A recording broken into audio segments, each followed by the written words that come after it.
पहले एक BPSC aspirant candidate जो प्री के लिए जा रहा है उसको इस फिफ्थ ऑप्शन से बहुत अच्छे से उसको जम्बलिंग करना या फिर उससे उसको खेलना आना चाहिए। नमस्कार। बीपीएससी या कोई भी एडमिनिस्ट्रेटिव सर्विस क्रैक करना किसी का भी सपना होता है। कोई एक बार कर ले ये उसके जीवन की बहुत बड़ी सफलता होती है। लेकिन इस वक्त हमारे साथ जूली कुमारी हैं जो तीन बार लगातार बीपीएससी क्रैक कर चुकी हैं। 65वीं जो अंतिम परीक्षा परिणाम आया है उसमें वो डिप्टी कलेक्टर के पद पर चुनी गई हैं। अभी ये मोतिहारी में लेबर इन्फोर्समेंट ऑफिसर हैं, जल्द ही ये डिप्टी कलेक्टर बनेंगी। ऐसे में 67वीं बीपीएससी पीटी जो जनवरी में ही होना था वो पोस्टपोन हो गया है, लगभग फरवरी या मार्च में प्रस्तावित है। तो बच्चे जो बीपीएससी की तैयारी कर रहे हैं 67वीं की पीटी की, वो उनकी तैयारी लगभग अंतिम चरण में होगी, रिवीजन कर रहे होंगे। तो हमने सोचा कि क्यों नहीं जिन्होंने लगातार हैट्रिक मारा है बीपीएससी के परीक्षा में, उनसे कुछ tips and tricks BPSC aspiring candidates के लिए मांगा जाए।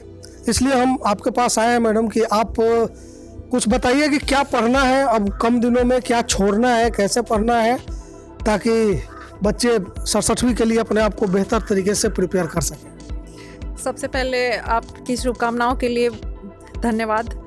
एस्पिरेंट्स को बीपीएससी के नेक्स्ट जो कैंडिडेट जो 67th के लिए प्रिपेयर कर रहे हैं, मैं उनको सबसे पहले ये बहुत सारी शुभकामनाएं देती हूँ। पहले कोरोना काल से हम सभी हमारा थोड़ा मानसिक स्तर जो हो रहा है, जैसे खासकर स्टूडेंट्स का जो अनएम्प्लॉयड हैं, तो वो उनका थोड़ा मानसिक रूप से वो मतलब हम लोग जैसे आगे एग्ज़ाम पोस्टपोन हो गया तो हम लोग सोचते हैं कि नहीं अभी बहुत सारा टाइम है हमारे पास, तो उसको बहाना नहीं बनाना है, उसको भी एज ए मौके की तरह उसको ग्रैब करना है आपको कि अगर टाइम एक्सटेंड हुआ है तो उतने दिन को फिर अपने शेड्यूल को रीशेड्यूल कीजिए, ताकि आप बीपीएससी में जो 5 ऑप्शन सब आ रहे हैं सभी जानते हैं, तो आप उसके 5th ऑप्शन के साथ काफ़ी अच्छे से प्ले कर सके। ये काफ़ी मतलब पेचीदा होता है 5th ऑप्शन। ये बिल्कुल आपने सही कहा।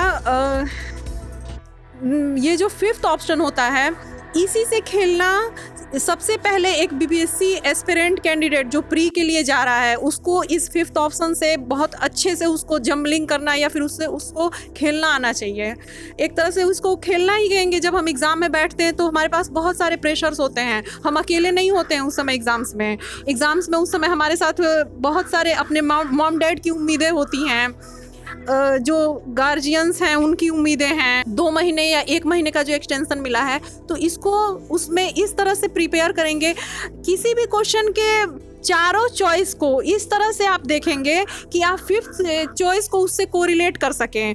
और अगर क्योंकि बीपीएससी के एग्ज़ाम में जितने भी क्वेश्चन आ रहे हैं इस समय, उसमें 8 से 10 मेरे टाइम में और 10 से 12 का आंसर सिर्फ और सिर्फ 5th ऑप्शन था। अच्छा। तो इसीलिए वो जो 10 नंबर है वो मतलब 10 ऐसे सवाल थे जिसका ऑप्शन सही ऑप्शन 5th था कि उपर्युक्त में से सभी कोई नहीं या एक से अधिक।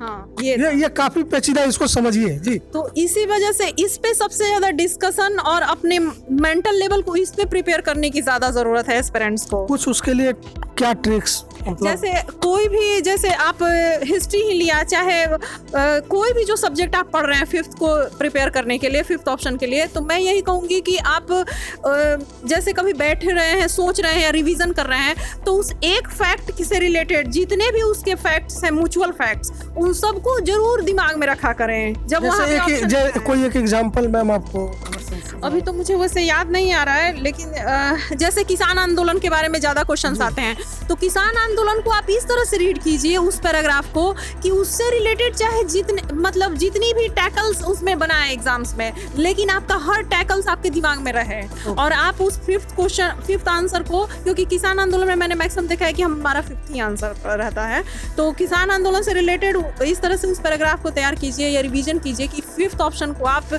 या तो उससे आप एकदम से निकल ले जाएं, या तो अगर वो आंसर है तो आपका सही आंसर पकड़ ले जाएं। किस तरह के सवाल पूछे जाते हैं? प्री में तो ऑप्शनल पूछे जाते हैं सबसे। हिस्ट्री वगैरह से 25 क्वेश्चन आते हैं, अलग अलग जो सब्जेक्ट्स हैं सबके अलग अलग स्लॉट्स होते हैं। एक बड़ी समस्या बीपीएससी के स्टूडेंट्स जो तैयारी करते हैं उनके लिए होती है कि बिहार से जुड़े करंट अफेयर्स की तैयारी कैसे करें, इस पर कोई मुकम्मल मैगजीन या इस तरह का सिलेबस कैसे, मतलब इसके बारे में जरा बताइए। मैगजीन्स तो अवेलेबल होते हैं, बट मैं स्टूडेंट्स को ये कहना चाहूँगी कि जो पर डे का न्यूज़ है, बिहार का जो पेपर स्पेशल है, उसमें जो जिलों की रैंकिंग इस समय चल रही है, जैसे मनरेगा में अभी ईस्ट चंपारण नंबर 1 हो गया है, चाहे और भी जो रैंकिंग्स वगैरह हैं, और कौन सा एस्टेब्लिशमेंट कहाँ, जैसे नरेंद्र मोदी द्वारा कोई योजना है वो किस डिस्ट्रिक्ट में लगाई गई, इस तरह की जो चीज़ें हैं, तो इन चीज़ों को एक्यूमुलेट करने के लिए, बिहार से रिलेटेड करंट को अफेयर को रिलेट करने के लिए आप सबसे अच्छा मैं बताना चाहूँगी कि बिहार जो हम लोग का न्यूज़पेपर होता है उससे उस दिन का आप नोट कर लें उस करंट को, और एग्जाम्स के लिए उसको रिवाइज करते रहें। और कोई तरीका ये होगा कि बिहार खबर जैसे न्यूज़ चैनल्स भी हैं हमारे बिहार में, तो आप उनको सब्सक्राइब कर सकते हैं, ताकि उनका डेली का जो जिस्ट होता है वो आपके फ़ोन पे आ जाएगा, फिर आप उसको नोट कर लीजिए, नोट डाउन कर लीजिए, फिर उसको पढ़िए आप। मतलब कि अखबार पढ़िए, चैनल देखिए बिहार का, तो वहाँ से आपका बिहार का करंट अफेयर्स एकदम प्रिपेयर हो जाएगा, और वो आपको इस तरह जनरल वे में प्रिपेयर होगा कि वो भूलेगा नहीं, फिर वो एकदम व्यवहारिक रूप से आपके लिए प्रिपेयर हो जाएगा। कि अब जो विद्यार्थी मार्च में एग्जाम देंगे उनको 5 पॉइंट आपकी तरफ से क्या सीख हो सकती है कि आप ये करें, ये करें, ये करें, ये करें, छोटी छोटी बातें। मैं 5 में ये कहूँगी, ये अपनी कॉन्टिन्यूटी बनाए रखें, हमेशा पॉजिटिव मानसिकता के साथ पढ़ाई करें, पढ़ाई को बोझ नहीं लेना है और एक इंजॉय करना है इस स्टडी को। कोविड काल में चूँकि हमारी मानसिक थोड़ा लेवल नीचे होगा, हमारे मानसिक स्तर का, कि थोड़ा हम कैसे थक जाएंगे, चाहे बोरिंग लगने लगेगा स्टडी उस टाइम, लेकिन नहीं, उस समय में भी अपने आप को थोड़ा सा स्पोर्ट्स पे, मतलब जब मन ना लगे तो आप स्पोर्ट्स थोड़ा खेल लीजिए अपने लिए, जो चीज़ें आपको पसंद है वो काम आपकी करिए, ठीक है। और 5वां ये है कि रिवीजन को एकदम ध्यान में रखिए हमेशा। अच्छा, ये जितना पढ़ना है क्या उतना, चूंकि सिलेबस बहुत बड़ा है, तो उसमें से इस वक्त अगर पढ़ने के लिए कुछ बचा हो तो क्या छोड़ने की ज़रूरत है? पढ़ने की नहीं, क्या छोड़ने की ज़रूरत है? छोड़ना तो मैं नहीं कहूँगी कि आप कुछ भी छोड़ के जाइए, क्योंकि मैं ऑनेस्टली अगर पर्सनल एक्सपीरियंस बताती हूँ तो सिलेबस आप पूरा कवर कीजिए, छोड़िए बिल्कुल नहीं, किसी भी पॉइंट को मत छोड़िए, क्योंकि अक्सर हम लोग छोड़ देते हैं जो वो अक्सर आ जाता है एग्जाम्स में, तो इसलिए छोड़िए नहीं, बिल्कुल सिलेबस को कवर करके रहिए एकदम से, तो आप ज़रूर सक्सेसफुल हो जाएंगे। सिलेबस को कवर करके जाने की प्रयास कीजिए। एक इस बार रिकॉर्ड 6 लाख से अधिक छात्रों ने फॉर्म भरा है, जो अमूमन 3-4 लाख होता था, लेकिन इस बार 2-2.5 लाख ज़्यादा स्टूडेंट है। इससे भी बहुत सारे स्टूडेंट डरे होंगे, उनके लिए इस 6 लाख का जो बैरियर है उस पर आप क्या, मतलब क्या सलाह देना चाहेंगे? मैं ये सलाह दूंगी इसमें कि आपको सिर्फ एक सीट चाहिए, तो अपने लिए हम लोग को बहुत सारी सीटों का आंकड़ा नहीं चाहिए ना, बहुत सारों से हमारा कंपटीशन है, हमारा कंपटीशन सिर्फ उस एक सीट से है, जिस पे मैंने ऐसा पेपर में पढ़ा था कि शायद एक सीट पर 275 बच्चे इस समय फाइट कर रहे हैं, उससे ज़्यादा भी हो सकते हैं मे बी, बट आपको अपने लिए सिर्फ एक सीट रिजर्व करनी है इस एग्ज़ाम के लिए।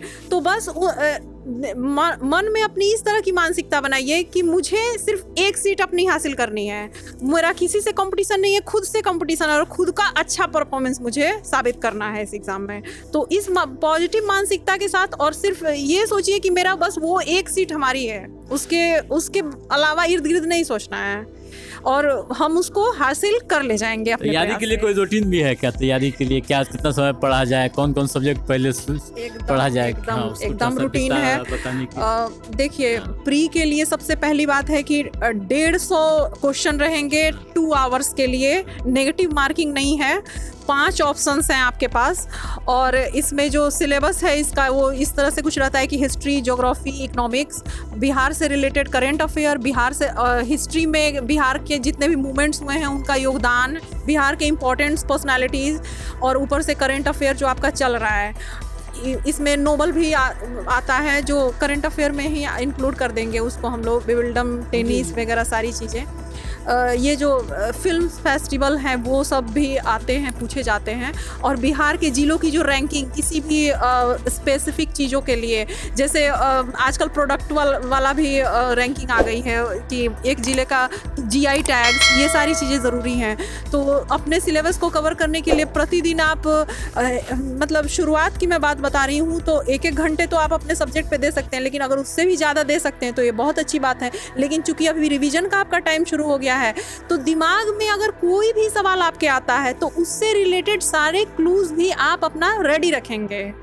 कि उस जैसे फिफ्थ ऑप्शन को हम लोग हमेशा बहुत ही ज़्यादा प्रायोरिटी के साथ इसलिए डील करना चाहते हैं क्योंकि वो हमारा जो 8 से 10 नंबर है वो आपको इंक्रीज़ कर देगा और वो आपका जो मेरिट है वो आपको तुरंत चेंज कर देगा कि आपका एक क्वालिफाइड कैंडिडेट होंगे या नॉन क्वालिफाइड कैंडिडेट होंगे।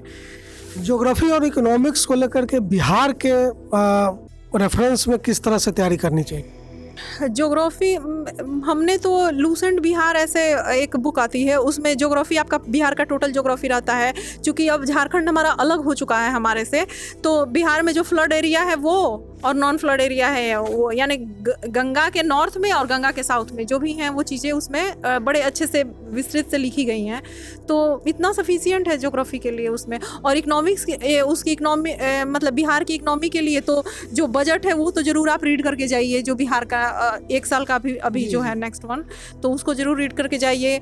पॉपुलेशन रीड कर लीजिए उसका, और फिर जब बजट हम लोग रीड करेंगे ना तो उसमें मालूम चल जाता है हम लोग की रैंकिंग्स उस हिसाब से नीचे जीस्ट में दी रहती हैं।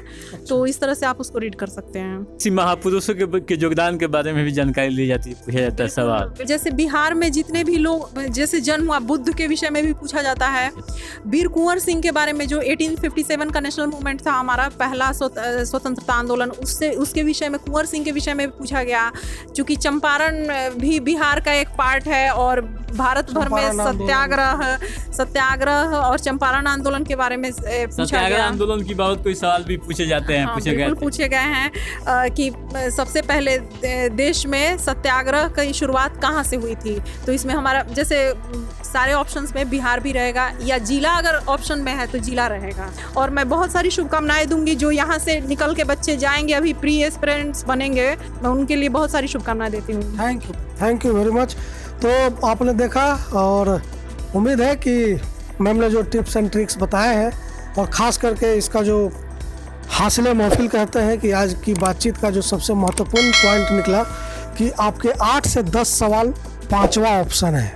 तो ये 5वां ऑप्शन अगर आपने तैयार कर लिया तो 8 से 10 सवालों का मार्जिन आपके पक्ष में होगा। तो उम्मीद है कि मैम के सलाह टिप्स एंड ट्रिक्स आपके काम आएंगे। आप इनके बताए तरीके से मेहनत करिए और हम भी दुआ करेंगे कि आपको सफलता मिले। देखते रहिए फाइनल पोस्ट। नमस्कार।